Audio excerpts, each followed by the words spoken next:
ನಮಸ್ಕಾರ ತುಲಾರಾಶಿಯ ವೀಕ್ಷಕರೇ. ಜೂನ್ 8, 2026 ನಂತರ ನಿಮ್ಮ ಜೀವನದಲ್ಲಿ ಏನೋ ಒಂದು ದೊಡ್ಡ ಬದಲಾವಣೆ ನಡೆಯುತ್ತಿರುವ ಅನುಭವ ನಿಮಗೆ ಆಗಬಹುದು.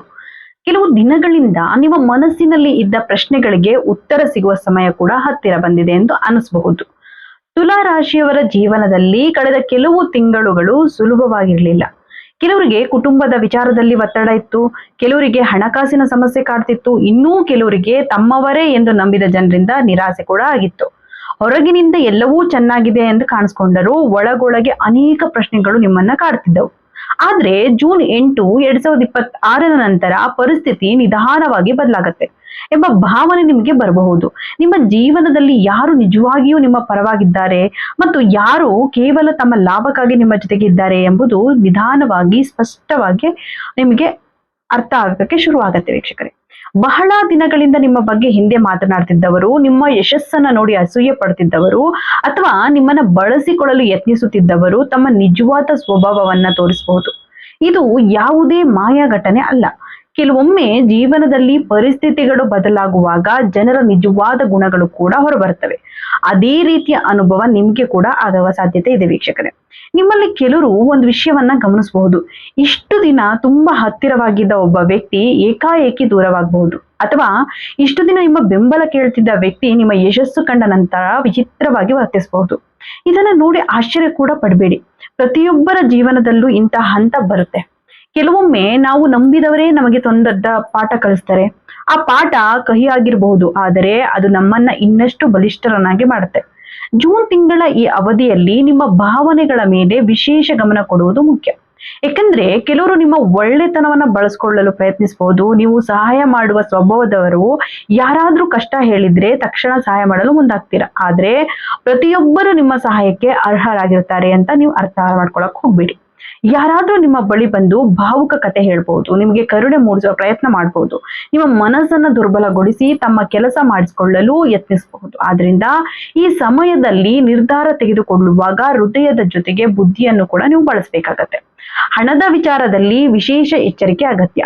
ಯಾರಿಗಾದ್ರೂ ಸಾಲ ಕೊಡುವ ಮೊದಲು 2 ಬಾರಿ ಯೋಚಿಸಬೇಕಾಗತ್ತೆ. ಯಾವುದೇ ದಾಖಲೆ ಇಲ್ಲದೆ ಹಣ ಕೊಡುವ ಅಭ್ಯಾಸ ಇದ್ರೆ ಸ್ವಲ್ಪ ಜಾಗ್ರತೆ ವಹಿಸಿ. ನಿಮ್ಮ ದುಡಿತದ ಹಣಕ್ಕೆ ಬೆಲೆ ಕೊಡಿ. ಇದೇ ಸಮಯದಲ್ಲಿ ಆರ್ಥಿಕವಾಗಿ ಕೆಲವು ಒಳ್ಳೆಯ ಬೆಳವಣಿಗೆಗಳು ಕಾಣಿಸಬಹುದು. ಬಹಳ ದಿನಗಳಿಂದ ಸಿಲುಕಿಕೊಂಡಿದ್ದ ಹಣ ವಾಪಸ್ ಬರುವ ಸಾಧ್ಯತೆ ಕೂಡ ಇದೆ ವೀಕ್ಷಕರೇ. ಯಾರೋ ಕೊಡ್ಬೇಕಿದ್ದ ಹಣ ತಡವಾಗಿ ಬಂದ್ರು ಈಗ ಸಿಕ್ಕಬಹುದು. ಕೆಲವರಿಗೆ ಹೊಸ ಆದಾಯದ ಅವಕಾಶ ಕೂಡ ಕಾಣಿಸಬಹುದು.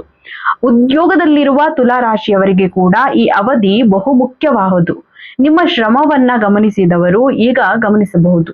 ಅಂದ್ರೆ ನಿಮ್ಮ ಶ್ರಮ ಏನಿದೆ, ನೀವು ಏನ್ ಮಾಡ್ತಿದ್ದೀರಾ, ನಿಮ್ಮ ಕೆಲಸ ಇಷ್ಟ ಆಗ್ತಿದೆ ಅಂತ ಯಾವುದು ಕೂಡ ಅಬ್ಸರ್ವ್ ಮಾಡ್ತಿಲ್ಲ ಅಂತ ನೀವು ಅನ್ಕೊಂಡಿರ್ತೀರಾ. ಬಟ್ ಇವಾಗ ಏನಾಗುತ್ತೆ, ಪ್ರತಿಯೊಂದು ಕೂಡ ಅಬ್ಸರ್ವೇಷನ್ ಮಾಡ್ತಾ ಇರ್ತಾರೆ ಮೇಲಧಿಕಾರಿಗಳು. ಮತ್ತೆ ಹೊಸ ಜವಾಬ್ದಾರಿಗಳು ಸಿಗ್ತಾ ಹೋಗುತ್ತೆ, ಕೆಲವರಿಗೆ ಜಾಸ್ತಿ ಸಂಬಳ ಸಿಗ್ತಾ ಹೋಗುತ್ತೆ, ಹೊಸ ಅವಕಾಶ ಬಗ್ಗೆ ಚರ್ಚೆಗಳು ಆರಂಭವಾಗುವಂತ ಚಾನ್ಸಸ್ ಇದೆ. ಇನ್ನು ವ್ಯಾಪಾರ ಮಾಡುವವರಿಗೂ ಕೂಡ ನಿಧಾನವಾಗಿ ಬೆಳವಣಿಗೆಯ ಸಂಕೇತಗಳು ಕಾಣಿಸಬಹುದು ವೀಕ್ಷಕರೇ. ಹೊಸ ಗ್ರಾಹಕರು ಸಿಗ್ಬಹುದು, ಹಳೆಯ ಸಮಸ್ಯೆಗಳು ಕಡಿಮೆ ಆಗ್ಬಹುದು, ನಿಮ್ಮ ಮೇಲೆ ನಂಬಿಕೆ ಇಟ್ಕೊಂಡವರು ಕೂಡ ಹೆಚ್ಚಾಗಬಹುದು. ಆದ್ರೆ ಒಂದು ವಿಷಯ ನೆನ್ಪಿಡ್ಬೇಕಾಗತ್ತೆ, ಅದೃಷ್ಟ ಬಾಗಿಲು ತೆರೆದ್ರು ಅದರೊಳಗೆ ನಡೆಯಬೇಕಾಗಿರುವುದು ನೀವು. ಅವಕಾಶ ಬಂದಾಗ ಅದನ್ನ ಬಳಸಿಕೊಳ್ಳೋದು ನಿಮ್ಮ ಜವಾಬ್ದಾರಿ ಕೂಡ ಆಗಿರುತ್ತೆ. ಈಗ ಈ ಅವಧಿಯಲ್ಲಿ ಯಶಸ್ಸು ಪಡೆಯಲು ಸಹಾಯ ಮಾಡುವ ಈ 5 ಪ್ರಮುಖ ಬ್ರಹ್ಮಾಸ್ತ್ರಗಳ ಬಗ್ಗೆ ತಿಳಿಸ್ಕೊಡ್ತೀನಿ. ಬ್ರಹ್ಮಾಸ್ತ್ರ ಏನಪ್ಪಾ ಫಸ್ಟ್ನೇದು ಅಂತಂದ್ರೆ ರಹಸ್ಯವನ್ನ ಕಾಪಾಡ್ಕೊಳ್ಳೋದು. ನಿಮ್ಮ ಮುಂದಿನ ಯೋಜನೆಗಳನ್ನ ಎಲ್ಲರ ಜೊತೆಗೆ ಹಂಚಿಕೊಳ್ಳುವ ಅಗತ್ಯ ಇಲ್ಲ. ಕೆಲವರು ನಿಮ್ಮ ಕನಸುಗಳನ್ನ ಕೇಳಿ ಖುಷಿ ಪಡ್ತಾರೆ, ಆದ್ರೆ ಕೆಲವರು ಅದೇ ವಿಷಯವನ್ನ ನಿಮ್ಮ ವಿರುದ್ಧ ಬಳಸ್ಕೊಳ್ಬಹುದು.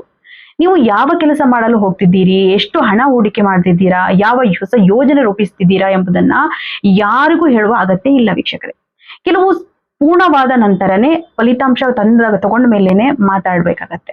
ನಿಮ್ಮ ಫಲಿತಾಂಶನೇ ಉತ್ತರ ಕೊಟ್ಬಿಡತ್ತೆ, ನೀವು ಅದ್ರ ಬಗ್ಗೆ ಹೇಳ್ಬೇಕನ್ನೋ ಅವಶ್ಯಕತೆನೂ ಕೂಡ ಇರೋದಿಲ್ಲ. ನಿಮ್ಮ ಯೋಜನೆಗಳಿಗಿಂತ ನಿಮ್ಮ ಸಾಧನೆಗಳು ದೊಡ್ಡ ಉತ್ತರವಾಗಬೇಕು. ಇನ್ನು 2ನೇ ಬ್ರಹ್ಮಾಸ್ತ್ರ ಅಂತಂದ್ರೆ ಇಲ್ಲ ಅಂತ ಹೇಳೋದನ್ನ ಕಲಿಬೇಕು. ಅನೇಕ ತುಲಾರಾಶಿಯವರು ಎಲ್ಲರನ್ನೂ ಖುಷಿ ಪಡಿಸಲು ಪ್ರಯತ್ನಿಸ್ತಾರೆ, ಯಾರಿಗೂ ಬೇಸರ ಆಗ್ಬಾರ್ದು ಅಂತ ಯೋಚಿಸ್ತಾರೆ. ಆದರೆ ಈ ಗುಣವನ್ನ ಕೆಲವರು ದುರುಪಯೋಗ ಪಡಿಸ್ಕೊಳ್ಬಹುದು. ನಿಮ್ಮ ಸಮಯ ಅಮೂಲ್ಯ, ನಿಮ್ಮ ಶಕ್ತಿ ಅಮೂಲ್ಯವಾದದ್ದು, ನಿಮ್ಮ ಹಣ ಕೂಡ ಅಮೂಲ್ಯ. ಆದ್ರಿಂದ ಅಗತ್ಯವಿದ್ದಾಗ ಸ್ಪಷ್ಟವಾಗಿ ಇಲ್ಲ ಎಂದು ಹೇಳಿ. ಅದು ಸ್ವಾರ್ಥ ಅಲ್ಲ, ಅದು ಆತ್ಮಗೌರವ.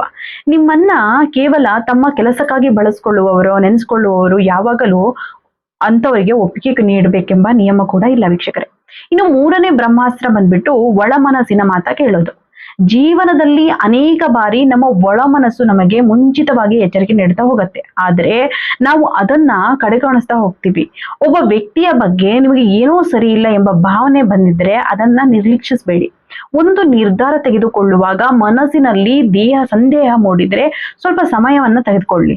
ನಿಮ್ಮ ಅನುಭವ ಮತ್ತು ಅಂತಃಪ್ರಜ್ಞೆ ಎರಡು ನಿಮಗೆ ದೊಡ್ಡ ಮಾರ್ಗದರ್ಶನ ಆಗಬಹುದು. ಇನ್ನು 4ನೇ ಬ್ರಹ್ಮಾಸ್ತ್ರ ಬಂದ್ರೆ ನಿರಂತರ ಪ್ರಯತ್ನ ಆಗಿರುತ್ತೆ. ದೈವಿಕ ಆಶೀರ್ವಾದ ಇದ್ರೂ ಕೆಲಸ ಮಾಡಬೇಕಾಗಿರುವುದು ನೀವು. ಕನಸು ಇದ್ರೆ ಅದರ ಹಿಂದೆ ಶ್ರಮ ಇರಬೇಕು. ಜೂನ್ ತಿಂಗಳ ಈ ಸಮಯದಲ್ಲಿ ಆಲಸ್ಯಕ್ಕೆ ಜಾಗ ಕೊಡಕ್ ಹೋಗ್ಬೇಡಿ. ಪ್ರತಿದಿನ ಸ್ವಲ್ಪ ಮುಂದೆ ಹೋಗುವ ಪ್ರಯತ್ನವನ್ನ ಮಾಡಿ. ಒಂದು ದಿನದ ಶ್ರಮ ದೊಡ್ಡ ಬದಲಾವಣೆ ತರದೇ ಇರಬಹುದು, ಆದರೆ ಪ್ರತಿದಿನದ ಶ್ರಮ ಒಂದು ದಿನ ದೊಡ್ಡ ಯಶಸ್ಸಿಗೆ ಕಾರಣವಾಗತ್ತೆ. ನೀವು ಆರಂಭಿಸಿದ ಕೆಲಸವನ್ನ ಅರ್ಧದಲ್ಲೇ ಬಿಡಬೇಡಿ. ತಾಳ್ಮೆ ಇಟ್ಟು ಮುಂದುವರಿತಾ ಹೋಗಿ. ಇನ್ನು 5ನೇ ಬ್ರಹ್ಮಾಸ್ತ್ರ ಅಂದ್ರೆ ಕ್ಷಮಿಸಿ, ಆದರೆ ಮರಿಬೇಡಿ. ನಿಮಗೆ ಮೋಸ ಮಾಡಿದವರ ಬಗ್ಗೆ ಕೋಪ ಇಟ್ಕೊಂಡ್ರೆ ನಷ್ಟ ನಿಮ್ಗೆ, ಆದ್ರೆ ಅದೇ ತಪ್ಪನ್ನ ಮತ್ತೆ ಮಾಡುವಷ್ಟು ಮರೆತು ಬಿಡಬೇಡಿ. ಪ್ರತಿಯೊಂದು ಅನುಭವವು ಒಂದು ಪಾಠ, ಪ್ರತಿಯೊಬ್ಬ ವ್ಯಕ್ತಿಯು ಒಂದು ಪಾಠ. ಯಾರಾದ್ರೂ ನಿಮ್ಮನ್ನ ನೋಯಿಸಿದ್ರೆ ಅವರ ಬಗ್ಗೆ ದ್ವೇಷ ಬೆಳೆಸ್ಕೊಡುವ ಅಗತ್ಯ ಇಲ್ಲ, ಆದ್ರೆ ಅವರು ಕಲಿಸಿದ ಪಾಠವನ್ನ ನೆನ್ಪಿಡ್ಬೇಕಾಗತ್ತೆ. ಅದೇ ನಿಮ್ಮ ಭವಿಷ್ಯವನ್ನ ಸುರಕ್ಷಿತವಾಗಿರಿಸುತ್ತೆ. ವೀಕ್ಷಕರೇ, ತುಲಾ ರಾಶಿಯವರೇ, ಈ ಅವಧಿಯಲ್ಲಿ ಮತ್ತೊಂದು ಪ್ರಮುಖ ವಿಷಯ ಸಂಬಂಧಗಳ ಬಗ್ಗೆ ಆಗಿರುತ್ತೆ. ನಿಮ್ಮ ಕೆಲಸದಲ್ಲಿ ಕೆಲವು ಸಂಬಂಧಗಳು ಗಟ್ಟಿ ಆಗ್ಬಹುದು, ಕೆಲವು ಸಂಬಂಧಗಳು ದೂರ ಕೂಡ ಆಗ್ಬಹುದು. ಇದು ಸಹಜ. ಯಾರು ನಿಮ್ ಜೊತೆ ನಿಜವಾದ ಪ್ರೀತಿ ಗೌರವದಿಂದ ಇದ್ದಾರೋ ಅವರು ಉಳಿತಾರೆ. ಕೇವಲ ಲಾಭಕ್ಕಾಗಿ ಇದ್ದವರು ನಿಧಾನವಾಗಿ ದೂರವಾಗ್ತಾರೆ. ಈ ಬದಲಾವಣೆ ಆರಂಭದಲ್ಲಿ ನೋವು ಕೊಡ್ಬೋದು, ಆದರೆ ನಂತರ ಅದು ನಿಮಗೆ ಒಳಿತಾಗಿತ್ತು ಎಂದು ಅರ್ಥನೂ ಆಗ್ತಾ ಹೋಗತ್ತೆ. ಇನ್ನು ಕುಟುಂಬದ ಹಿರಿಯರ ಮಾತಿಗೆ ಗೌರವವನ್ನ ಕೊಡಬೇಕು. ಅವರ ಅನುಭವ ನಿಮ್ಮನ್ನ ತಪ್ಪು ದಾರಿಯಿಂದ ಉಳಿಸಬಹುದು. ಸ್ನೇಹಿತರ ಆಯ್ಕೆಯಲ್ಲೂ ಕೂಡ ಜಾಗೃತೆಯಿಂದ ಇರ್ಬೇಕಾಗತ್ತೆ. ನಿಮ್ಮ ಯಶಸ್ಸಿಗೆ ಸಂತೋಷ ಪಡುವವರನ್ನೇ ಹತ್ತಿರ ಇಟ್ಕೊಳ್ಳಿ. ಈ ಅವಧಿಯಲ್ಲಿ ಆರೋಗ್ಯದ ಕಡೆಗೂ ಗಮನ ಕೊಡ್ಬೇಕಾಗತ್ತೆ. ಹೆಚ್ಚು ಯೋಚನೆ ಮಾಡೋದು, ಒತ್ತಡ ತೆಗೆದುಕೊಳ್ಳುವುದು ಮತ್ತೆ ನಿದ್ರೆಯನ್ನ ನಿರ್ಲಕ್ಷಿಸುವುದು ಸರಿಯಲ್ಲ ವೀಕ್ಷಕರೇ.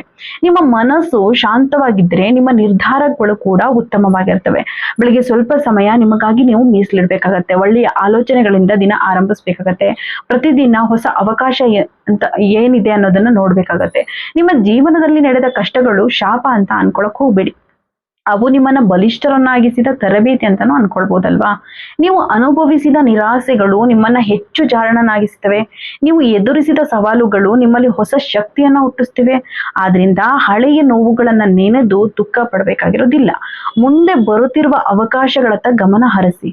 ಜೂನ್ 9, 2026 ನಂತರ ಸಮಯದಲ್ಲಿ ನಿಮ್ಮ ಜೀವನದಲ್ಲಿ ಸ್ಪಷ್ಟತೆ ಹೆಚ್ಚಾಗಬಹುದು. ಯಾರು ನಿಮ್ಮವರು ಎಂಬುದು ತಿಳಿಬಹುದು, ಯಾವ ದಾರಿ ಸರಿಯಾಗಿದೆ ಎಂಬುದು ಅರ್ಥವಾಗಬಹುದು, ಯಾವ ನಿರ್ಧಾರ ತೆಗೆದುಕೊಳ್ಬೇಕು ಎಂಬುದು ಸ್ಪಷ್ಟವಾಗಬಹುದು. ನಿಮ್ಮ ಮೇಲೆ ನಂಬಿಕೆ ಇಡಿ, ನಿಮ್ಮ ಪರಿಶ್ರಮದ ಮೇಲೆ ನಂಬಿಕೆ ಇಡಿ, ನಿಮ್ಮ ಅನುಭವದ ಮೇಲೆ ನಂಬಿಕೆ ಇಡಿ ಮತ್ತು ಮುಖ್ಯವಾಗಿ ನಿಮ್ಮ ಜೀವನವನ್ನ ಬದಲಾಯಿಸುವ ಶಕ್ತಿ ನಿಮ್ಮಲ್ಲೇ ಇದೆ ಎಂಬುದನ್ನ ಮರೆಯಕ್ಕೆ ಹೋಗಬೇಡಿ. ತುಲಾ ರಾಶಿಯವರಿಗೆ ಈ ಅವಧಿ ಆತ್ಮವಿಶ್ವಾಸ, ಜಾಗ್ರತೆ, ಹೊಸ ಅರಿವು ಮತ್ತು ವೈಯಕ್ತಿಕ ಬೆಳವಣಿಗೆಯ ಸಮಯವಾಗಿರಬಹುದು.